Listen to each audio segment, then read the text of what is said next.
राजस्थान की सियासी खामोशियां शोर मचा रही हैं। सन्नाटा चीख चीख कर कह रहा है कि बहुत कुछ बदलने वाला है, मगर क्या बदलने वाला है? राजस्थान तक को मिली जानकारी के अनुसार प्रदेश के प्रभारी अजय माकन ने सूबे के मुखिया से साफ कह दिया है कि जो इश्यूज पेंडिंग है उसे खत्म किया जाए। अब बहुत लंबा खिंच रहा है, इसकी वजह से न ठीक से सरकार चल पा रही है न पार्टी चल पा रही है। कहा जा रहा है कि बहुत जल्दी ही राजस्थान में मंत्रिमंडल का विस्तार होने जा रहा है। कुछ दिनों की बात है, राजनीतिक नियुक्तियां भी होने जा रही हैं और इस पर काम कांग्रेस आलाकमान चाहता है कि जल्दी से जल्दी इस महीने पूरे हो जाएं। लेकिन उसके पहले अंदर खाने भी काफ़ी सियासत चल रही है। अब ऐसा कहा जा रहा है कि विधानसभा की समितियों के जरिए केहुनी पर गुड़ लगाकर चटाया जा रहा है, जिसे सचिन पायलट गुट के विधायक मंजूर नहीं कर रहे हैं। अब वरिष्ठ विधायक हेमाराम चौधरी को इस्तीफा मंजूर करने के बजाय राजकीय उपक्रम समिति का अध्यक्ष बना दिया गया है। बाड़मेर पहुंचे हेमाराम ने कहा कि मैं तो इस्तीफा देना चाह रहा हूं, इस्तीफा स्वीकार करवाना चाह रहा हूं, मगर कोई ले नहीं रहा है, करें क्या? साथ ही हेमाराम चौधरी यह भी कह रहे हैं चाहे जो हो जाए, नेता तो सचिन पायलट ही है। सचिन पायलट के अलावा राजस्थान में किसी में इतनी कुवत नहीं है कि सूबे के किसी भी इलाके में जाकर भीड़ को खींच सके। सचिन पायलट के न जाति के हैं न इलाके के हैं, मगर इसके बावजूद पश्चिमी राजस्थान से, मारवाड़ से जिस तरह की आवाज़ें सचिन पायलट के लिए आ रही है, निश्चित रूप से दूसरे गुट के लिए नींद उड़ाने वाली है।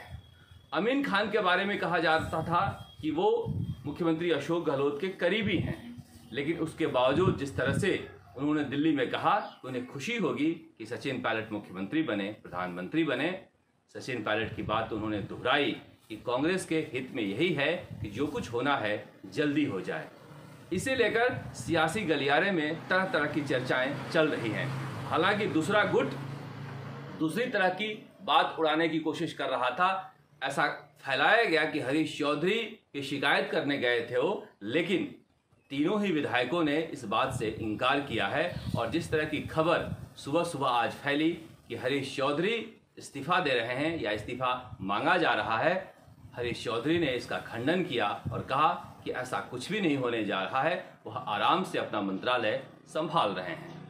तो निश्चित रूप से जो विधायक जा रहे हैं वह वही बात कह रहे हैं जो सचिन पायलट लंबे समय से कह रहे हैं। जिस तरह से सचिन पायलट का एक्सेप्टेंस कांग्रेस की राजनीति में बढ़ता जा रहा है, निश्चित रूप से दूसरे गुट के लिए खतरे की घंटी है, क्योंकि असंतोष हर जगह पनप रहा है। आप एमएलए का काम करा दीजिए, लेकिन उसके बाद उस इलाके में क्या हो रहा है इसका फीडबैक भी आपके पास है, तभी एंटी करप्शन ब्यूरो के इतने छापे डाले जा रहे हैं। छापे के पीछे की कहानी यह है कि इस तरह की खबरें आ रही हैं कि विधायकों को सचिन पायलट के पास जाने से रोकने के लिए पूरी तरह से छूट दे दी गई। हर जगह हर तरह के अधिकारी विधायकों ने अपने लगा लिए। उसके बाद इलाके में एमएलए टैक्स की उगाही शुरू हो गई है, जिसे विधायक कर कहा जाने लगा है। हर चीज में ऐसा विपक्षी दल आरोप लगा रहे हैं कि विधायकों को पैसा मिल रहा है, इसकी वजह से सरकार की छवि खराब हो रही है। ऐसा कहा जा रहा है कि सरकार के पास इस तरह का फीडबैक है, इसीलिए एंटी करप्शन ब्यूरो को इस तरह से सक्रिय किया गया है और रोजाना एंटी करप्शन ब्यूरो लगातार छापेमारी कर रही है, लोगों की धरपकड़ कर रही है। लेकिन अंततः बात वही है कि इस तरह से अगर विधायकों को छूट दी जाएगी अपने अधिकारी लगाने की, तो फिर जो अधिकारी पैसे देकर लगेंगे वह कमाएंगे ही, चाहे कितने भी छापे डाल लीजिए। इसलिए बेहतर है कि केहुनी पर गुड़ लगा के चटाने के बजाय आप दूसरे गुट को हिस्सेदारी दें, सत्ता में उनको साथ रखें और साथ लेकर चलें। यही एक तरीका है कांग्रेस के घर के अंदर के झगड़े को खत्म करने के लिए। अजय माकन प्रभारी हैं, अगर वह सही बात कह रहे हैं तो उनका भी सम्मान होना चाहिए। ऐसा नहीं कि बेचारे राजस्थान आना ही छोड़ दें और कोई उनका फ़ोन न उठाए, इस तरह के हालात बन जाए कि जाकर लोग दिल्ली में डेरा डाले और अपनी बात अजय माकन से कहें। उन्हें तो यह चाहिए कि कांग्रेस का हर नेता, हर कार्यकर्ता, हर विधायक, हर मंत्री मुख्यमंत्री अशोक गहलोत से अपनी बात कहे, क्योंकि विधायक दल के नेता हैं, कांग्रेस के वरिष्ठ नेता हैं और उन पर बड़ी जिम्मेदारी है सबको साथ लेकर चलने की। राजस्थान तक के लिए जयपुर से शरद कुमार।